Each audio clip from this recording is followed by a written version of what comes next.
The thoughts, opinions, and general overall shade thrown on High at 9 News are those of the individual speakers and not those of High at 9 News, its audience, or its advertisers. The statements made do not constitute medical, legal, or financial advice, and for advice tailored to your specific situation, please consult with a licensed professional. Welcome to the High at 9 News Hour, where you will hear from cannabis industry experts and professionals from around the country talk about important topics while shining light on global issues and discussing cannabis as it relates to politics, regulation and reform, data and technology, science, research and medicine, family and parenting, art, celebrities and entertainment, fitness, sports, mental health and wellness, and plant-based medicines and entheogenics. Together, we are building a stronger community, fighting the stigma and creating change. With your hosts, Jason Beck and Rico Lamitte, joined by special industry expert correspondents from around the country, and daily antics brought to you by Cannabis. Coming to you live every Monday through Friday at 9 a.m. Pacific Time and high noon on the East Coast. And thank you all for getting high at 9 with us.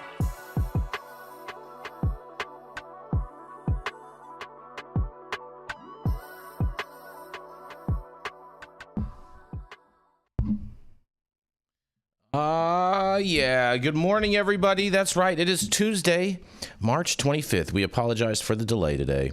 Today is National Medal of Honor Day. So shout out to all of our veterans out there that have received the Medal of Honor and everyone out there that has served overall. Yes. Shout out. Yeah, look at that. Was something we can all agree on this morning. It's also Tolkien Reading Day. Tolkien Reading Day. Tolkien. You know what that means? Yeah, our Tolkien. Yeah, you're a fan of The Hobbit. You know, Yarrow Kubrin. Oh yeah, Yarrow should be here. I can't believe Yarrow's not on the show today. This would be perfect for him. Oh, Yarrow will be here momentarily. He had his daughter has a doctor's appointment, and so he'll be hopping in here shortly. Can have him at Tolkien Day, man. It's also National Lobster Newburg Day. Sure. American Diet Lobster Newburg Day. Fair enough, Todd. Especially when you live in Vegas, they got a ton of lobster out there. It's also American Diabetes Association Alert Day. I don't understand why they have the alert in there. You need to be aware, man. Well, I get that, but like they should just have it the American Diabetes Association Day or Awareness Day. Alert Day makes it sound like it's freaking like it's a commercial for Life Alert. Why don't you go file a complaint then, Jason, if it angers you so much? It doesn't anger me. It's just stupid. With these national days. It's just it's a dumb name. You're a national days committee. Right. File a petition, Jason. The national days are decided at Kim Rivers' kitchen table. Fair enough, Jenny Beth. Fair enough. Welcome. Thank you so much for joining us this morning, Jenny Beth. It's also National, speaking of Jenny Beth, so nice of you to join us. It's National Equal Pay Day, Jenny Beth. Even for the DEI hires? Oh, Jenny, you need to turn your Wi-Fi thing off, whatever, because you're cutting in and out. You sound like R2D2. You need to adjust your settings. And thank you all for joining us and getting high at 9 with us. It's also high noon on the East Coast. And please remember to like, share, and subscribe to us on all social media platforms. You can look up above and down below to see exactly where we live on the internet. And we are live every Monday through Friday on YouTube, Rumble, Twitch, X, Instagram, Facebook, Kick, as well as on our website at www.highat9news.com. So welcome to everyone joining us from any one of those platforms, you guys. And we are going to kick it off with the man with the golden voice and a bald head. That's right, Mr. Todd Denkin. He's the founder of DigiPath Labs and of the Smuggleverse, where you can get all of your digital dank. That's right, here to tell us all about a thing or two about tested things. It is none other than the man himself, Mr. Todd Denkin. Thank you, Jason. Thank you, everyone. Welcome to Taco Tuesday and Talk About It Tuesday and all the other Tuesday words that we can come up with, right? That's right. My story about Tuesday taxes, as the Maryland governor and legislative leaders agree on a 33% cannabis tax hike. That's right. Governor Wes Moore hopes the budget agreement will generate $1 billion in new tax revenue, including roughly $39 million from the cannabis tax increase. Maryland's adult use cannabis sales provided roughly $72.9 million in state revenue in 2024, from a 9% sales and use tax.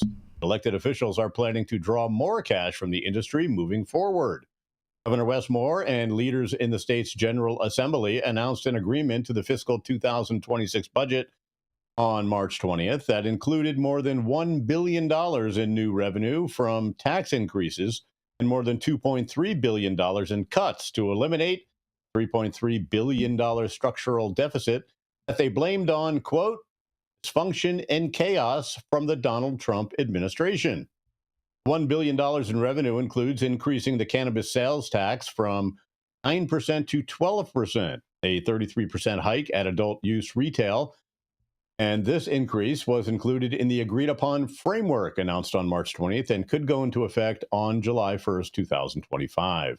Initially, on January 15th, Moore had proposed increasing the cannabis tax to 15% for fiscal year 2027. However, the budget details for the more modest increase and are still in early stages of the legislative process and have yet to be finalized.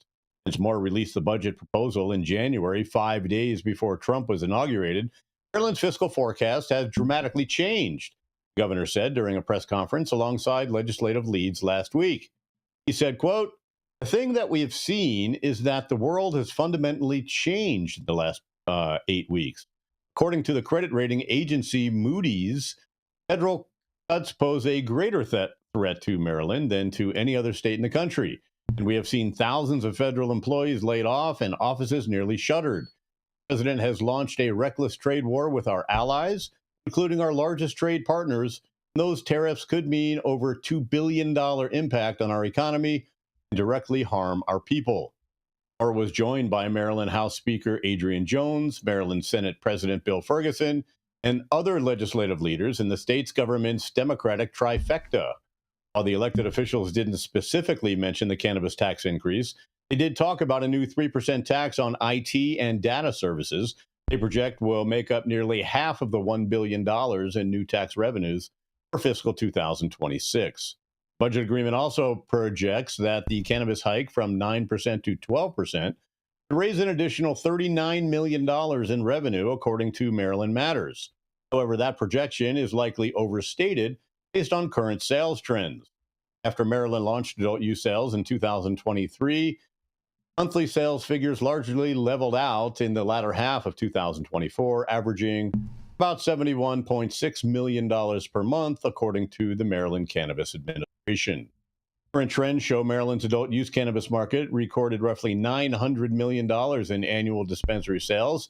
Moving forward, an additional 3% 3% tax rate would generate about $27 million in additional revenue based on this projection. Medical cannabis is not subject to the state sales and use tax.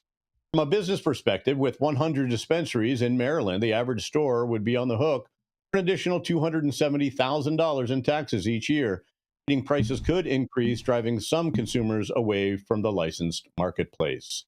Although this tax increase could hurt cannabis businesses, Moore said during the press conference that the budget agreement is unapologetically pro-business. He added, "We need to grow the economy. We need to diversify our economy off of Washington. We need to make Maryland more business-friendly. Grow our economy, we need to ensure that this is the best place to start and run and build a business. And we've agreed to invest in industries of the future that will grow Maryland's economy and create jobs like cyber and quantum and AI. And will also protect incumbent industries and sectors that are at the heart of our larger prosperity." Moore pointed out that the budget agreement was more focused on spending cuts, the larger cuts the state has made in 16 years over tax increases to close the budget gap. Ferguson said the budget agreement strikes a balance between fiscal responsibility and protecting the state's core social safety net. He said, "We must acknowledge the tough choices that come with responsible budgeting. Under this proposal, we are cutting at least $2.3 billion to navigate economic uncertainties. While these cuts are difficult, they are necessary to maintain fiscal stability for Maryland." Maryland put a legislative referred adult use cannabis legislation in question before voters in November 2022. 9% sales tax and sales and use tax rate for dispensary sales was established to coincide with the same rate that applies to alcohol sales. Elected officials did not target alcoholic beverages in their budget agreement. I'm Todd Denkin with High at 9 News, and Jason, they seem to be blaming this on your favorite orange clown, as he's already hurting consumers in Maryland. Do you think that higher cannabis sales tax will trend through the other states? Hold on, I'm confused by that, Todd. How in the hell are they trying to blame their decisions to raise taxes based off what is happening in D.C.? That is total bullshit. Well, I don't think it's bullshit, because it's uncertainty in a state that has tons and tons and tons of federal workers. That doesn't make any sense, Todd. That doesn't make any sense. No, it makes perfect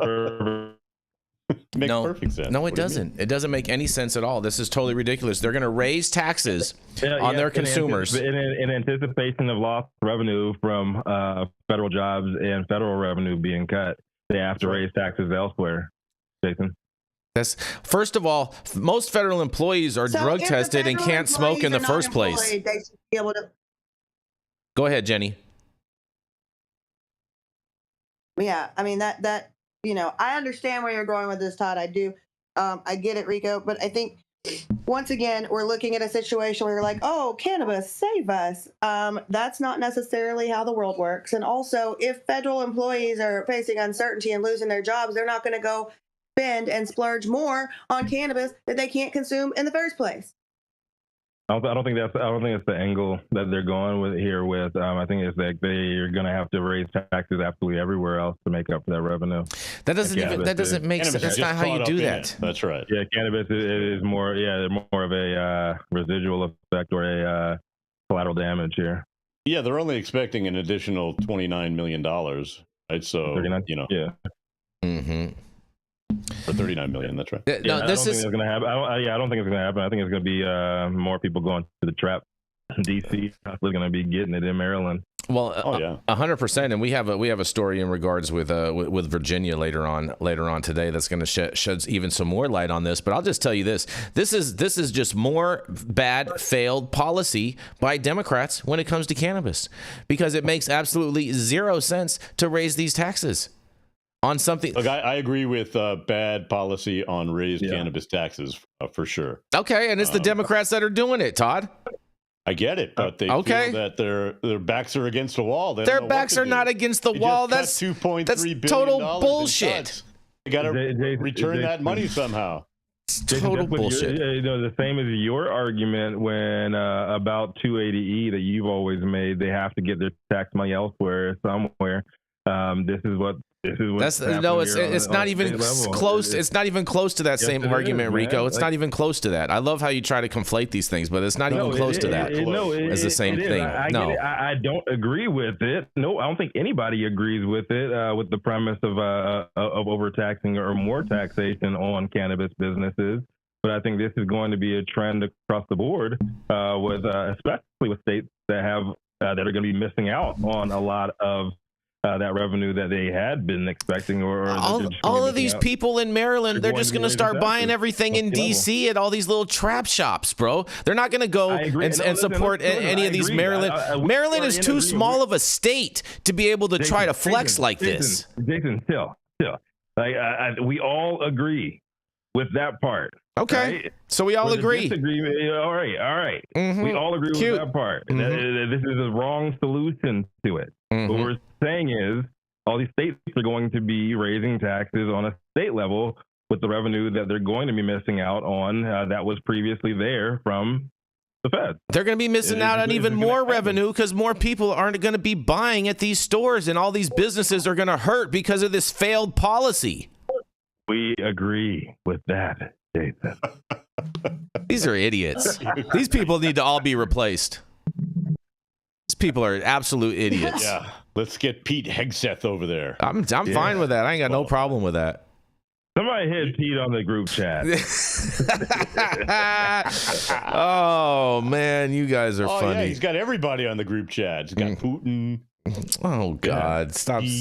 Yeah, we're going. We're Jason Beck. I am in a number of different group chats. That is for sure. And on that, we're going to roll into our first commercial, and we're going to be right back.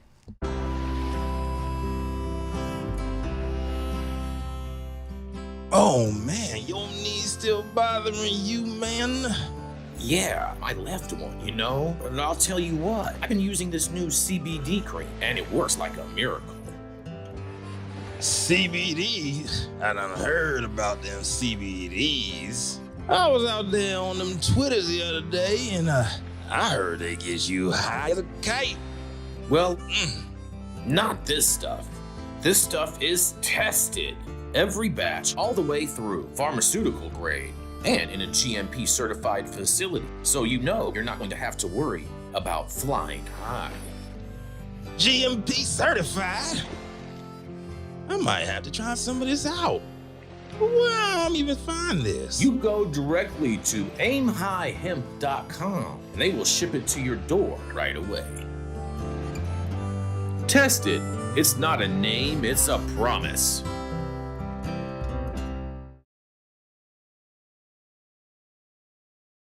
Oh, and we are back, Rico. Oh, yeah, y'all. Up next is the man who recommended that Pete Hegseth do all of his dealings on Signal. The highest Signal for the Republican in win. every room. The Sultan of Sin, who calls every loss a win.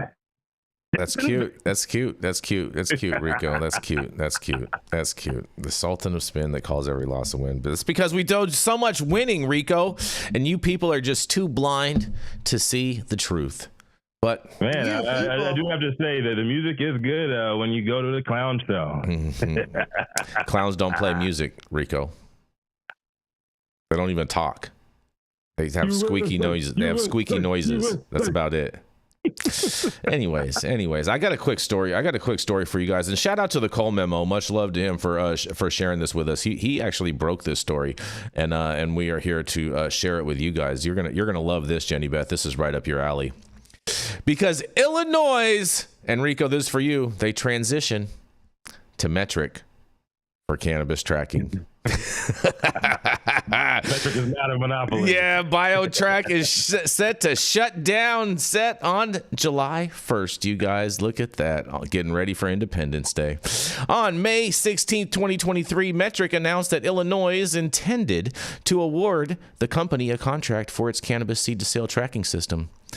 A press release from the state of Illinois on February 4th of 2025 confirmed that the state will transition to Metrc this summer, replacing BioTrack. According to new implementation documents shared by Metrc, the phased rollout will begin, that's right, on April 1st, but this is not an April Fool's joke, you guys, with testing labs and transporters, followed by cultivators, infusers, and dispensaries in late April and May, you guys. Licenses will receive state-funded RFID tags, with ordering available as of April 28th. According to Metrc, details of the tag ordering process will be communicated to each licensee over the next few weeks, and in-person and virtual trainings will be provided as well. Below are some key dates and deadlines for the Metrc implementation plan for Illinois, you guys. That's right. April 1st. That is April Fool's Day, you guys, and this is not a joke. They are going to be credentialing opens for testing labs and transporters. April 25th, 2025, credentialing opens for all license types. April 28th, 2025, RFID tag ordering begins. And on my birthday, on May 25th of 2025, all testing must transition to Metrc, you guys. Look at that. Big transition day. June 17th of 2025, full Metrc migration deadline. That's right. All licensees should be migrated to Metrc and operational. And as of July 1st, 2025, the BioTrack system shuts down and is ran out of the great state of Illinois. And I can't wait to hear what you guys have to say about this. I mean, it was a natural migration. I think. How many states are still on BioTrack now? Florida. And Washington's not on BioTrack anymore. They might be switching back to something because they had a failed experiment with them trying to create their own track and trace. Mm-hmm. I just don't understand, like, with all of, I feel like it's everything. I feel like it's just Groundhog Day in cannabis with every fucking state complaining about the same shit. Yeah, the new state comes online and they do the same exact thing. With all the illicit market sales that happen on Metrc, you would think they would change the name to Trap and Trace. Trap? Oh, I like that. Well, I don't know. You know what this means? More clients for me. More clients for you, Jenny Beth. You're going to get some Illinois clients? Yeah. The only thing I've done in Illinois is I went to write security plans when they were first getting ready to open up, and it was very frustrating because I didn't understand why they needed reinforced walls and shit like that. I'm like, you're the same place where people are driving through walls to rob things on Lakeshore Drive, but none of my business. Yeah, if you guys need help making your trapping untraceable, hit up Jenny Beth Dills. Yeah. Make your I like how you did that, Rico. That's pretty good. That is pretty good, bro. That's pretty funny right there, Rico. I'm not mad at that. Yeah, I'll fix your boo-boos. That's right, and not with just Band-Aids. Yeah. A little CBD infused ointment. A little ointment. That's funny, you guys. You guys got very funny jokes. I mean, and to your point, Rico, I mean, they say that Metrc's not a monopoly, but it looks pretty monopolistic to me. You can't have a monopoly in a federally illegal industry. Fair point. And as we move to wanting and asking for things like interstate commerce, we're going to need one cohesive track and trace system. So, if I was Metrc, I'd be positioning myself to be that as well. Yeah, so you think, I'm pretty sure I know the answer to this, but I'm asking you anyways, Jenny Beth, do you think that once federal legalization drops, do you think Metrc is like inevitably going to get that government contract, the federal government contract to head all of the things? Yep. Yeah, absolutely. And I think they think that too, so. Well, they definitely do. No competition like at all here. So yeah. They definitely do think that, because I've met with members of the admin under the 45 presidency, and Metrc was already trying to position themselves for that type of a play already. So would not surprise me in the slightest. Yeah, so big ups to Metrc, man. Continue winning. Yeah, Metrc. Congratulations, you guys. Another state in the bag, and another whole bunch of unhappy. Yeah, exactly, and a whole bunch of unhappy employees because your software sucks balls. It's not the worst. Not as bad as BioTrack. It's not as bad as BioTrack. I love how you guys frame that. I love how you guys frame that. This would be their slogan. Yeah, we're not right. We're not as bad as BioTrack. We still suck, but we're not as bad as BioTrack. Oh man. Well, we're gonna keep this train rolling. We do apologize for the delay today, you guys, but we're gonna try to still keep in the essence of time for you guys, and we're gonna roll right into the dope dad himself, Mr. Rico Lamitte. He is the DEI of dope dads. That's right, it is none other than Rico Lamitte. That's right, you can call me DEI Daddy. All right, y'all. Old case, new administration. According to Marijuana Moments' Kyle Yeager, federal agencies tasked with border security are contesting a lawsuit from New Mexico marijuana businesses that have had their state legal products and other assets seized, arguing that because cannabis is a Schedule I drug, under federal law, it can, quote, summarily be taken. But that might not be the case if marijuana was moved to Schedule III. Both the U.S. Department of Homeland Security and Customs Border Protection suggested in a new federal court filing. Very interesting. Yeager wrote that in a memorandum submitted to the U.S. District Court for the District of New Mexico on Friday. DHS and CBP expanded on several previously voiced arguments on why the judge should support their motion to have the underlying lawsuits dismissed. challenging the idea that marijuana-related seizures from state-licensed cannabis businesses is unconstitutional. As they previously emphasized, marijuana remains Schedule I drug under the CSA, and so seizing property at border checkpoints within New Mexico is consistent with federal law, regardless of the state's decision to legalize.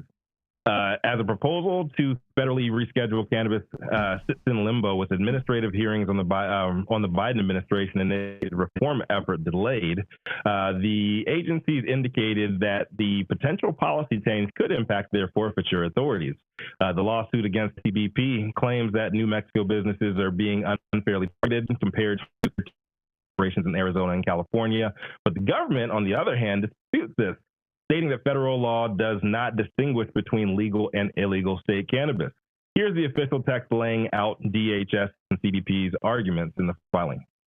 Quote, plaintiffs fail to allege any facts in support of the claim, let alone facts from which the court could find it plausible that enforcing the federal drug laws against plaintiffs is irrational and wholly arbitrary. Plaintiffs argue that enforcing the Controlled Substance Act against them also violates the equal protection component of the Fifth Amendment due process clause.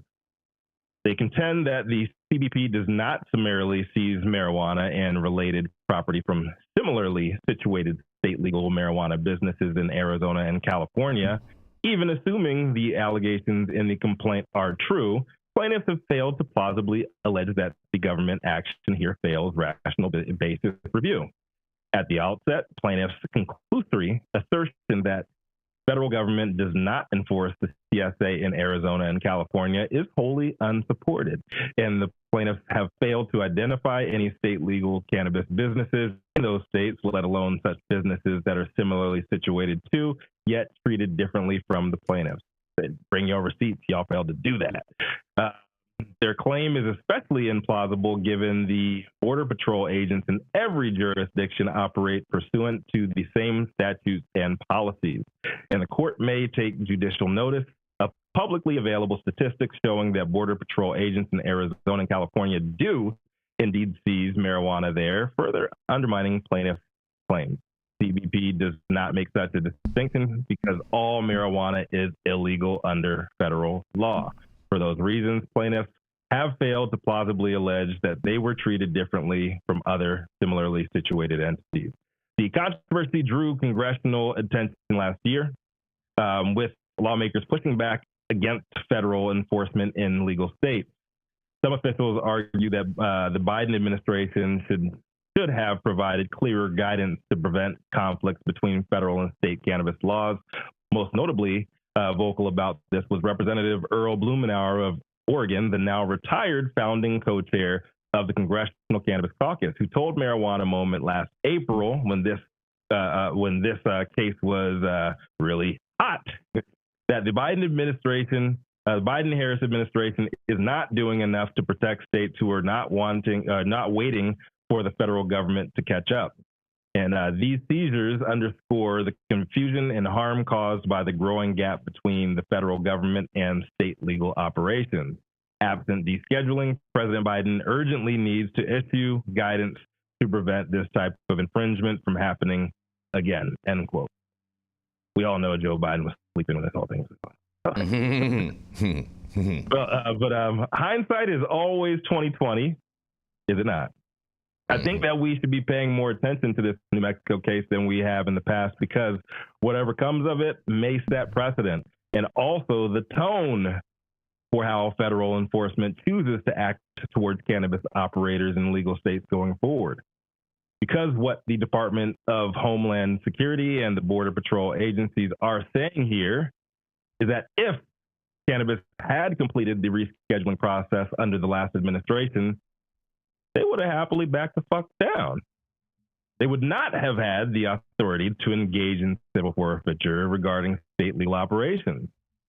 And you guys know, I really, really do hope that I am wrong on this, but now that Trump's back in office and we've already gotten a taste of what his administration is willing to do with the encouragement of heavy-handed enforcement tactics and overreaching weaponization of government agencies under his control, especially when it comes to causes he does not believe serve as a direct benefit to him, or his business interest, I think it's safe to assume that these federal raids will continue to target state legal businesses.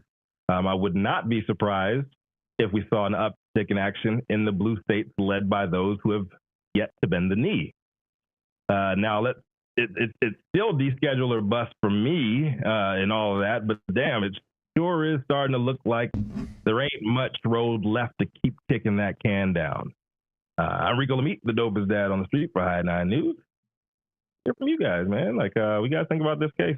They said that they would have stopped all these forfeits, all these seizures, if the Biden administration actually went forward on that rescheduling. That's total bullshit. They're totally gaslighting you guys on this. This is a total wokey story. It's not even real.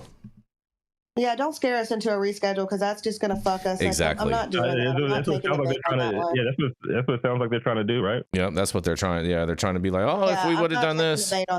Yeah, this is total bullshit. Well, you know what? If you would have actually put forth a meaningful process or meaningful anything to actually hear out why cannabis shouldn't be scheduled the way it is, or instead of saying, hey, we're going to reschedule it to somewhere where it also shouldn't be scheduled, then maybe we would have gotten behind it. But they didn't get that option. We didn't have any reasonable fucking option. We had to do this or fuck you. Yep. That's not fair. Sorry, exactly. Get out. It is Ann Milgram's fault. Straight up. You can't blame it. You can't blame it on milligrams, bro. You got to blame it on pounds. Have a call her Ann Megagram. A lot of people. Megagram. I blame it on Joe Biden. I blame it on Sleepy Joe sleeping at the wheel. I am 100% behind he should have never. He should have never even brought this thing up at all. Period. Jason, I am 100% in alignment with your assessment on that. Like they should have gaslit us into thinking that they were actually going to make any moves on this bullshit. Yeah, it was. And I would be. You know what? I'm gonna go ahead and say it, Jason. I'm gonna go ahead and say it. I say, yo, we should be investigating the past administration's moves on this shit to see if there was any market manipulation on this. I want to see what their holdings on MSO stocks was when this whole thing went down. How many of them were buying and selling MSO when this whole thing went down? Because we saw the roller coaster ride that everybody went through when they started kicking that bullshit that, we're recommending a reschedule, just to know later on that they only listened to Project Sam and Kevin Sabet and his folks and their recommendations on this shit. It was a full-time jack move from the jump. It was a pump and dump. And then before Trump's meme coins and everything. So this whole thing's fucked up, man. And what it did was waste a bunch of our time. Yep, I couldn't. I mean, it wasn't like we didn't find out till afterwards. We knew that was going to happen. More of the same. Like, are we surprised? Anybody who's paying attention realizes that Kevin Sabet is fucking the one who is the speaking voice for this industry and should not be. But at a federal level, unfortunately, when it comes to things like this, he is not surprised at all. Like, this wasn't it wasn't a jack move. They didn't do this behind our back. They did this to our face. We knew he was having conversations he shouldn't be having. We knew about all the ex parte communication because, that's what he always does. So right. And we got a super chat in from Moy Freestyle Life who says, thankful for the Farm Bill 2018. You guys rock. And yeah, you're so right. And don't forget who signed that Farm Bill in 2018. That's right. Greatest president America's ever had. Are you sure about that, or was it what is it, auto sign that did that? It was not no auto pen, bro. That's funny. Trump is very coherent. Trump is very coherent, bro. I'm pretty. I didn't sign that. It's Marco Rubio's fault. Oh man. Now I just feel like this story is just a whole bunch of gaslit, and of course the source is like one of the biggest gaslighters of them all for the left side of the aisle. So it didn't surprise me at all. As soon as I saw you pick this headline, I was just like, more of the same from this same group constantly. That's all that they do is try to promote this stuff and try to fear people with their propaganda and stuff, and it's just more of the same. I know, right? We would have done it if y'all would have rescheduled, but she didn't. Yeah, so exactly. Yeah, exactly. Well, guess what? Yeah, you're right. You know what? The DEA probably wouldn't have gone in and seized anything because you would have had the FDA going in and clearing house. It'd been a different agency. So maybe they are right about some part of that. It wouldn't have been the DEA going in. It would have been the FDA going in. But nonetheless, Chris, I'm sure this story upsets Chris Brady very much. Yeah. Mm-hmm. Well, all right. We're going to keep this train rolling. We're going to roll right into our next commercial, and we are going to be right back. I'm Cole Preston, and today I'm at Blue Island Beer Company for the premiere of my mini documentary on legalization policy in Illinois.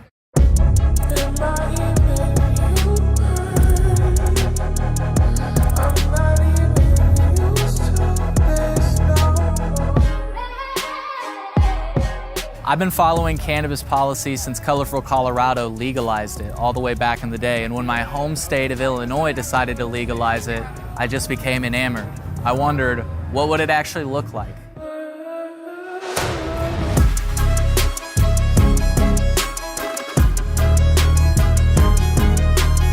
If you'd like to see how Illinois fell short in achieving meaningful reform in their cannabis policy, you can watch my mini-doc now at colememo.com/mini-doc.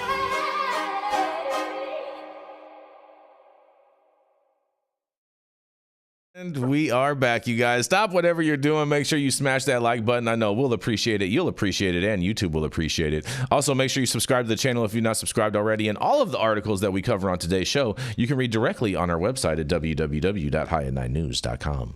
I just ordered the summertime strawberry salad when added steak on top here at Anna's.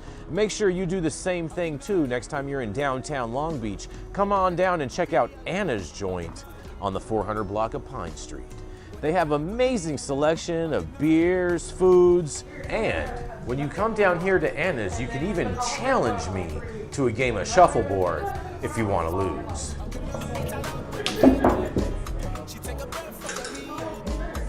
Did you get that? So, next time you're in downtown Long Beach on Pine Avenue, make sure you stop by Anna's Joint on the 400 block. Not only do they have Anna's Joint, this restaurant and bar, but they also have the amazing deli next door, and then next door to that, they have a very exotic flower shop. You may want to stop by and say hi.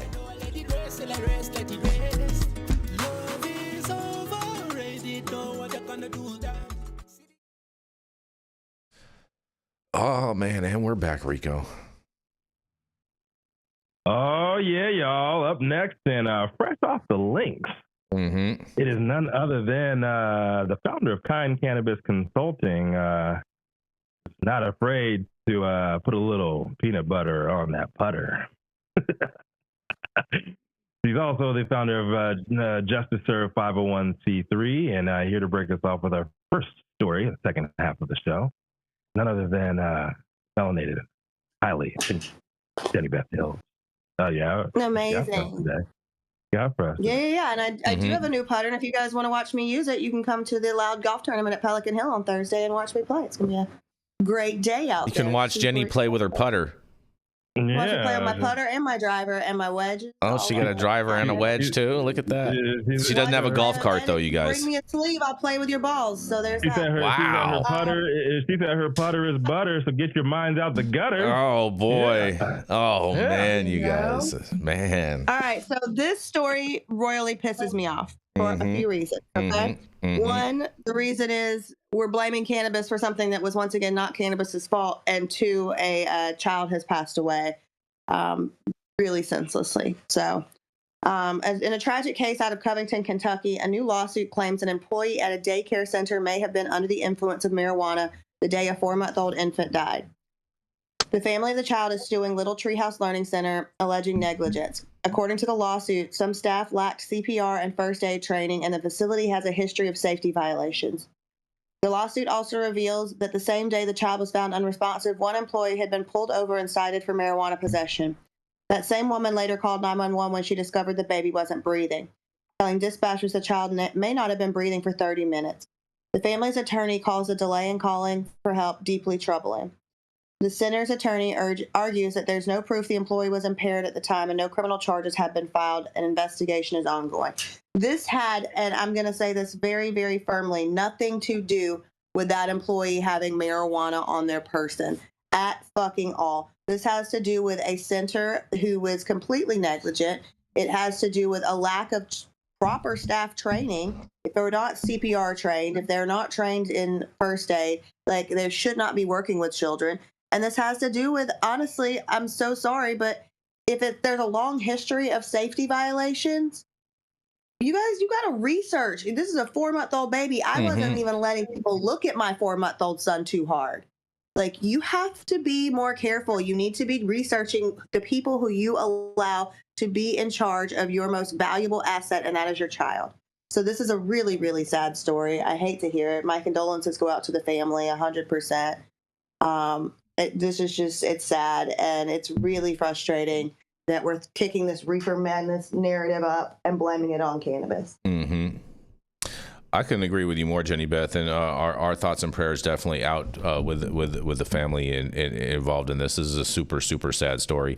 And, you know, I think a lot of the times people, you know what I'm saying, like they just want to have kids for whatever reason and whatnot, but they don't actually want to take care of them. They just think that they're going to be able to hand them off in schools and hand them off to whoever and not have any like real accountability. And that's a big problem. That's not totally fair, Jason. Some people can't afford to stay home with their kids, you know, like in a perfect world, you'd be able to take as much maternity leave as you want. But some people just, you know, you just can't afford it. It's not a reality, you know. We definitely don't want to shame the parents here, but we definitely do want to shame this daycare. And I wasn't trying to shame the parents. I was making a general statement in regards with people. Well, I'm just clarifying it for you so we don't sound like big old assholes. It's not butter. Jenny Beth, can you help me with this? You muted yourself, Rico. You muted yourself. Cool. There you go. There you go. You're back now. Yep. I've been here. You know, I never left. But anyways, I was skimming through the story there, Jenny Beth, and I couldn't really find. Did they say what the official cause of the baby's death was? They went down to lay down for a nap, and like less than an hour later, and they're blaming, you know, the woman who called 911. Like what? Like this just does not make sense. They're grasping for straws. Like I have nothing but, you know, sympathy for the family and their loss and everything. But yeah, it does not seem on the surface that it has anything to do with the woman who called 911 working at the daycare. She called 911 for your child, and now you're saying that somebody dug up some files on that woman, finding out that she was pulled over for marijuana possession earlier on in the day, and that has anything to do with the death. Like, I'm failing to make a connection there. There's not a connection, and that's the frustrating part. I mean, 4 months old, this could be SIDS. You know, like if they didn't give us a cause of death, it could be, you know, maybe the crib was unsafe, but we just don't know. I mean, I think that nothing to do with weed at all. Yeah, it has nothing to do with weed at all. Absolutely not. The only correlation to weed in this story is, once again, they're trying to blame cannabis for something that's not its fault. That is very, very sad story. Very sad story, you guys. Very sad story. And I guess on that, we're going to roll into our final commercial, and we're going to be right back with some happier tales.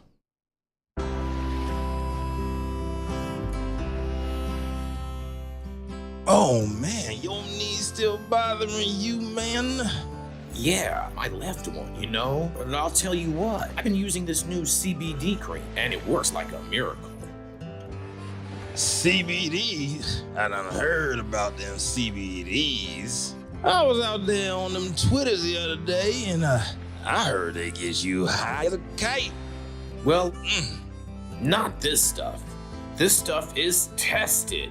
Every batch, all the way through, pharmaceutical grade, and in a GMP certified facility. So you know you're not going to have to worry about flying high. GMP certified? I might have to try some of this out. Where I'm even find this? You go directly to aimhighhemp.com and they will ship it to your door right away. Tested. It's not a name, it's a promise.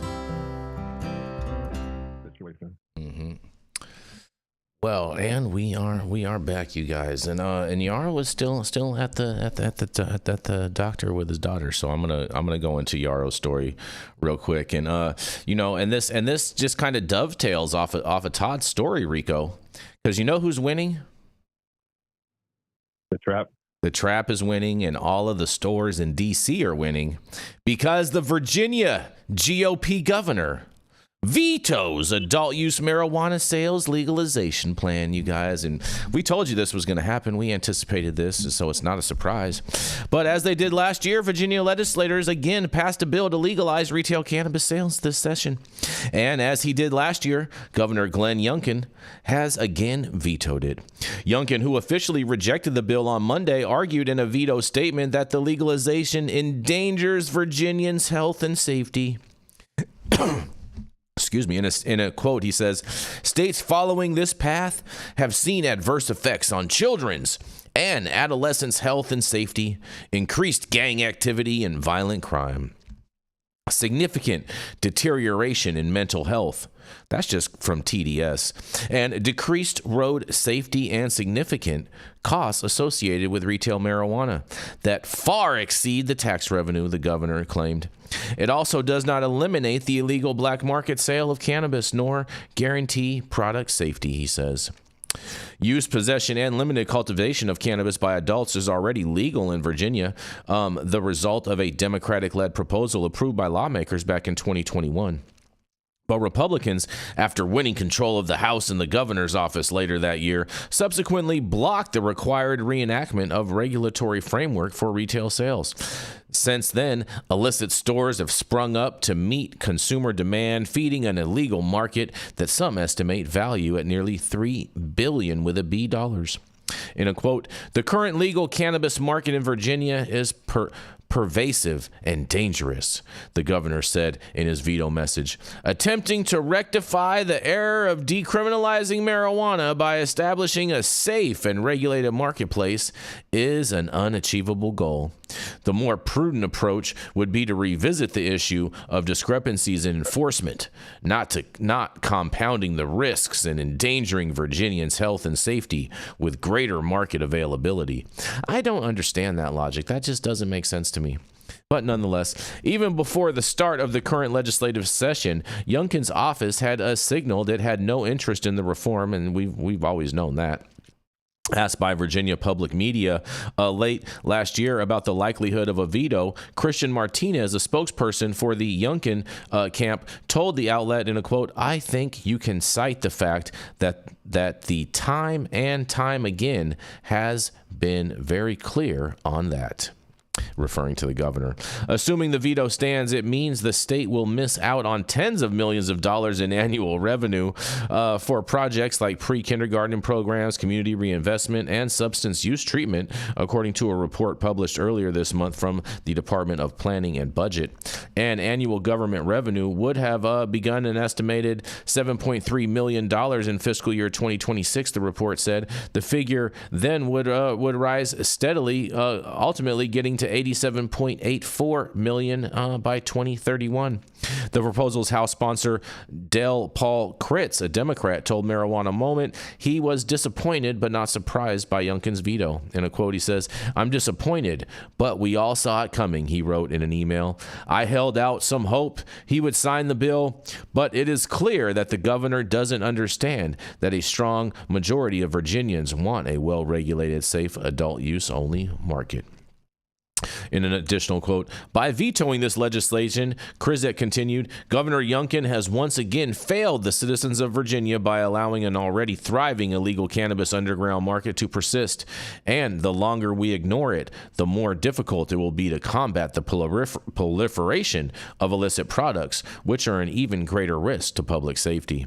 Advocates, meanwhile, said the veto puts politics over policy, and in a quote, once again, Governor Youngkin has prioritized his personal politics over public safety, opting to keep control of Virginia's marijuana market squarely in the hands of the unregulated operators. J.M. Pendini, development director for the advocacy group NORML and executive director of Virginia NORML, told Marijuana Moment in an email.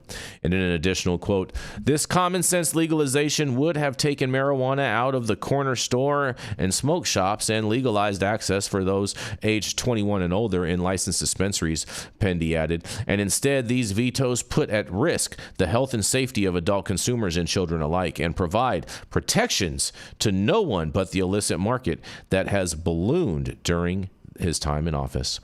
The two sponsors of the legal sales legalization, Krizik and Senator Aaron Rouse, each introduced their own plans late last year to legalize a commercial cannabis system in the state, and those plans ultimately merged into a compromise proposal that was passed by lawmakers but vetoed by Youngkin. In a veto message at the time, the governor wrote that the proposed legislation of retail marijuana in the Commonwealth endangers Virginians' health and safety, you guys. Well, more and more of the same from Governor Youngkin. I am not surprised at all whatsoever, and I can't wait to hear what you guys have to say about this. I think Youngkin is he's pissing away the Republicans' chance to repeat when he gets out of office. Really? You think so? Yeah. You think a Democrat's going to win Virginia? Yeah. Yeah, there's going to be a huge backlash against him because he's just been failing across the board. I think there's a better. I think especially with another state. Yes, this would be tied to Todd's earlier story because they're right next to each other. Because the majority of Northern Virginia, like when I was living there, I haven't lived there since I went to college back in early. In 2001. So it has grown exponentially all due to government jobs. So the majority of Northern Virginia, like that voted for Youngkin, like I could see them like just rejecting all this shit that's going on right now. And especially with this would be an easy way for them to cross the aisle. Like Virginia has always been a lightly blue state. Like a lot of it's a purple state. It's a purple state. Who look like me, like are actually very conservative down there. That's where I get a lot of my conservative views, being a country boy from Virginia. So it's always been in the back pocket. Exactly. He's sitting on him, Jenny. He's sitting on him. Right. So it's even though, until recently that we have had a slew of blue leaders in the state, it's always been a toss up. And like little issues like this might be the determining factor that pushes the state over the edge to go blue next time, to just absolutely reject him out there, in my opinion. I don't see. I could see possibly him getting primaried. I don't see a Democrat being able to win the state of Virginia, because if a Democrat runs, they're going to have to be campaigning, because it's all part of the whole Democratic platform of allowing. Hold on, just let me finish, please. They're going to have to campaign on allowing women or men to play in women's sports and all of the whole transgender issue and all that, and that's just not going to play out there. If they want funding. Yeah, no, and here's where I will hit back against that, because Virginia is not one of those things. Like I said, you better look at those PTA meetings. No, hold on, listen to me. You have a lot more moderate views, and it's not about like those little bullshit, culture war issues that plague the nation. Like if you are a Virginia Democrat, you're not going to be running on those bullshit issues that tank the National Democrat Party. They are. Like they have to. I'm telling you, man, we're different. It doesn't matter.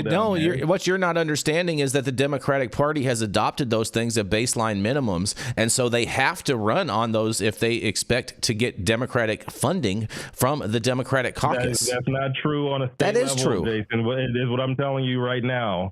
It's a different breed, and it's all about business. And Glenn Youngkin is just, in his views, are just losing right now. This is an easy issue for him to just be like, you know what? We're going to try things, and we're going to offer an olive branch to actually make this happen, because it is literally just looking like some petty bullshit, because him and his homeboys could not get it done. They have the entire government, and they could not get anything done on this issue, and a lot of people are losing revenue because of that. And if there is number one, there's no numbers and no data tied to any of the bullshit that you listed in this story. I agree. Governor Youngkin needs to evolve on this policy. I totally agree with that. Yeah. Plenty of time to evolve on it, and right now he's not offering any solutions. His team, his cohorts, and everything, they had the rock and they did nothing with it. Well, he has offered a solution, and now he's looking like nothing but an obstructionist, which does not work anywhere except for with Donald Trump. He has offered a solution. He said, let the trap market thrive. That's his solution. He is very clear. You know what I mean? Any even a blind person could read that. Yeah, they're gonna continue to thrive too. So, yeah. You have anything else you want to say on this, Jenny Beth? Nope. No? Disappointing. Yeah, I think he's gonna piss away their chance. I think the Republicans could have easily spun this and ran away with the next election, but I think there's another losing policy for Youngkin and his team, and it's going to be tougher for whoever next. Yeah, on the right. I agree with that, and thank you for the super chat, Miss Leah Patrick. We were super appreciate that very much. I'm not sure if it was supposed to say anything. If it was, please send me a text message of what it was supposed to say, because all that I see is the words "thank you" with a little dancing like a pear emoji kind of thing. And so thank you so much for that, Miss Leah Patrick. We super appreciate that. And like I said, if there is a message that you wanted to convey, I'm more than happy to read that, Leah. So just send me a text message of what it was, and I will make sure to read it right after our final story. But we're trying. Yesterday we had so many happy stories yesterday, Rico. Like good stories. You know what I mean? Happy ending stories. And so I tried to make sure that we ended on a happy note again today for this last full week of March. I'm a fan of happy endings. Yeah. I'm with you. I am too. And shout out to the Cole memo. We got another one. Yep. Shout out to the Cole memo. Oh, this is great, you guys. You're gonna love this, Rico. He says, sorry I'm late. I've been smoking rocks with Hunter Biden. Oh man, Cole, you are a piece of work, bro. Thank you so much for the support, buddy. We super appreciate that. You know what I mean? Illinois is a pretty popular state for those types of behaviors and whatnot. But let me tell you about a whole nother state, because North Carolina, Rico, that's right, PD Pablo. Legislation to legalize cannabis gains 3 new sponsors, bringing the total to 24, you guys. That's right. A legislative proposal that would legalize adult use marijuana in North Carolina gained 3 new sponsors today, bringing the total number of lawmakers backing the effort to 24. Isn't that Kobe's number? Senators. One of them. Yep. Senator Sophia Chitnick, a Democrat, and Candy Smith, a Democrat, and Caleb Theodores, a Democrat, have joined as sponsors of Senate Bill 350, known as the Marijuana Justice and Reinvestment Act, bringing the total number of state senators to 7. The House version, House Bill 413, was introduced last week by 6 Democratic lawmakers and has since gained 11 additional sponsors, bringing its total to 17. The legislation would legalize marijuana possession for adults 21 and older, making North Carolina the 25th state to do so. The proposal would allow for possession of up to 2 ounces of marijuana, 15 grams of concentrates, and products containing up to 2,000 milligrams of THC. It also includes provisions for home cultivation for up to 6 plants, and if enacted, the bill would create a regulated retail cannabis market with a 30% excise tax on sales. Geez, what is this, Maryland? While allowing municipalities to add a 2% local tax. Revenue from these taxes would be directed towards community reinvestment initiatives, substance abuse treatment programs, education, and law enforcement training for detecting impaired driving, you guys. Although marijuana legalization has historically faced resistance in the Republican-controlled legislature, advocates are optimistic that growing public support could improve its chances of advancing. Proponents highlight the increasing bipartisan backing for legalization, including support from Senator Thom Tillis. Oh, I had dinner with him last week, a Republican representing North Carolina in the U.S. Senate who recently endorsed regulating marijuana like tobacco and alcohol. Well, shout out to Thom Tillis, and I can't wait to hear what you guys have to say about this. I mean, first of all, that tax amount is atrocious, right? It's crazy. It's crazy. It is crazy. Yeah. It's 30%. They're crazy. Yeah, there's that. Let's start there. That sounds like a tariff. But stop it, Rico. I support tariffs. You would. Shout out to Ingrid Faye who says in a super chat says, "Where's my invite, Cole?" Yeah. Ingrid, I didn't realize you were a Hunter Biden fan. Yeah. Maybe he didn't finish it. Maybe he's talking about moon rock. Oh man. Oh God. Oh yeah. That's the company that brought me to California, by the way.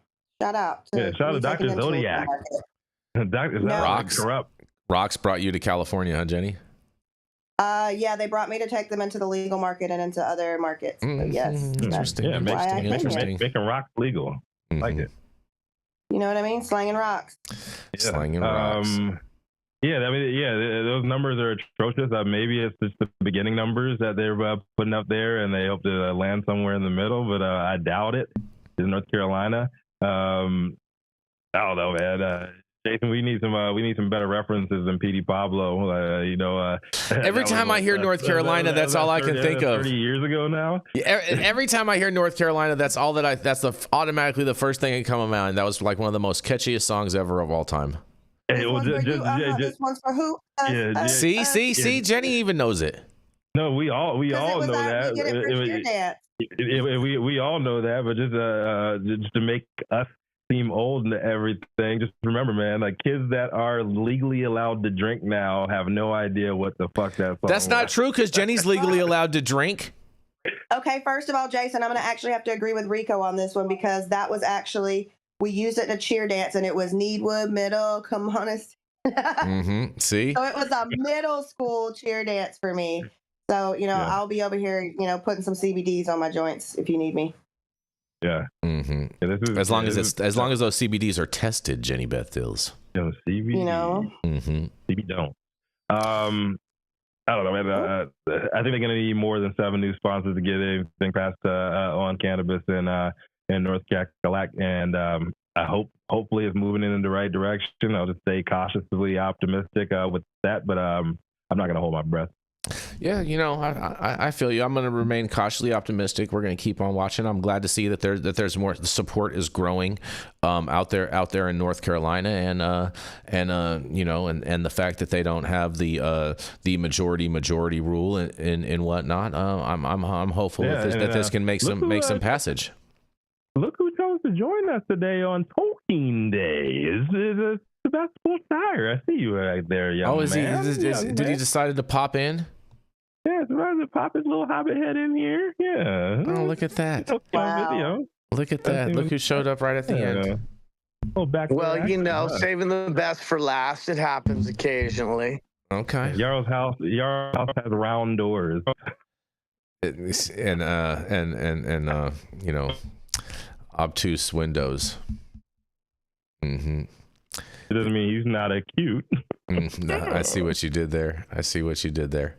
I don't. Any comments on this one, Yarrow, on North Carolina? I don't see it. Did he drop out?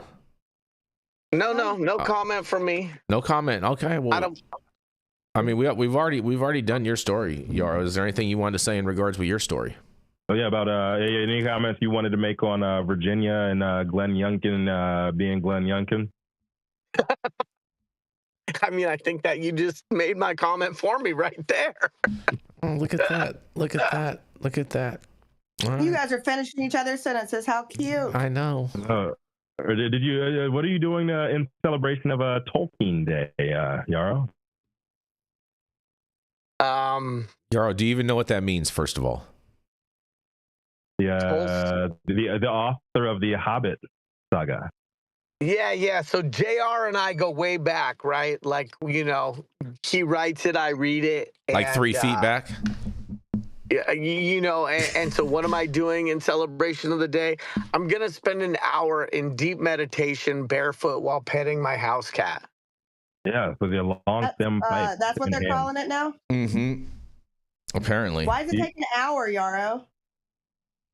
Does your kitten wear mittens?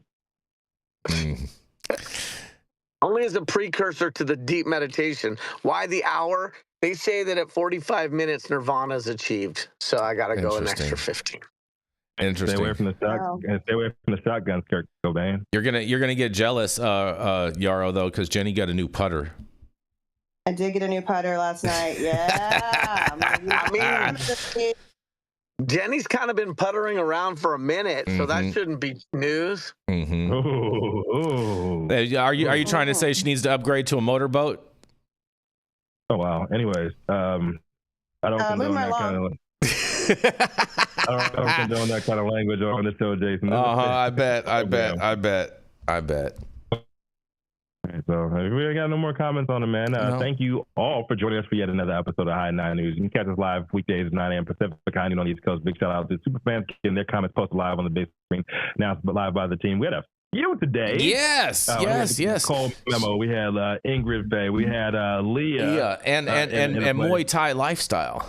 And Muay Thai Lifestyle. Yes. Big ups to everybody. Much love, you guys. Appreciate that. Keep the love coming. Make sure you guys hit that like button too, man. Every little bit helps us and helps us on the algorithm here. And we are infinitely thankful for all of you, your presence and your input as we read these stories every single day. Big love out to the rest of the online audience. Catch us across all media platforms, tuning in each day to the headlines of chaos. And our vetted correspondent team tuning in from all over. Bring us much needed variety of perspective and your respective opinions to the table. Our production team, Cloud Media partners, all the sponsors keeping the lights on. AB struggles to a minimum. As always, Cannabis Sativa L, the reason why we show up to read these stories every day. Thank you, too. It has been Talk About It, Tuesday, March 25th, 2025. The show is over. You've all been blessed with the top industry headlines. Hope it's enough for you to put in your long stem Hobbit pipe and smoke. In the Shire. and weed for the people. Yes, always weed for the people. Yeah, I know you ain't on video today, but I'm gonna pop this thing back out to Yarrow because you got the long stem pipe and it is Tolkien Day. Are you toking on some Tolkien? What you got for us, Yarrow? Riding around and getting it? What you doing, man? You know what? Everybody knows who watches this show that you should like, share, and subscribe. That it's the only show that covers a 24-hour news cycle of cannabis and hemp news, and that we keep it spicy. We never agree too much. There's a diversity of perspective and opinion. I mean, where do you get education, infotainment, and all this personality in 1 hour of condensed content? So we'll see you tomorrow. Much love, you guys. How about that? Yeah.